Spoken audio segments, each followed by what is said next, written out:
সকাল 6টায় আমরা খবর পেলাম যে গড়শালবনিতে হাতি মারা গেছে। সুতরাং আমরা ছুটে এসেছি। আমরা দেখছি, আমি প্রশাসনকে জোর করে বলবো এর পুরো ময়না তদন্ত হোক, হাতিটা কেন মারা গেল পোস্টমর্টম হোক। এর আগেও হাতি মারা গেছে, কারেন্ট খেয়ে মারা গেছে।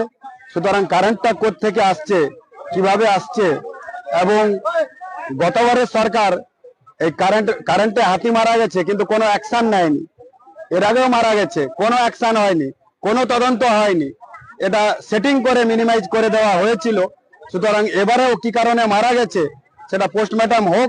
পোস্টমর্টম হয়ে যাওয়ার পর আমরা অ্যাকশন নেব। সে রিসর্ট মালিক হোক, সে যেই হোক, কেউ ছাড়া পাবেন না।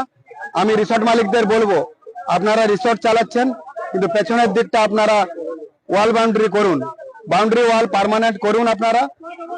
আর যদি দোষীদের পাওয়া যায়, যে কোনো লোক হোক, দোষী তো নিশ্চয়ই। গতবারেও কারেন্টে মারা গেছে, কোনো অ্যাকশন নেওয়া হয়নি। এবারে ময়না তদন্ত হোক, পোস্টমর্টম হোক, তারপর আমরা অ্যাকশন নেব। প্রশাসন তার কাজ করবে, সে রিসর্ট মালিক হোক কিংবা সে যেই হোক, কাউকে ছাড়া যাবে না।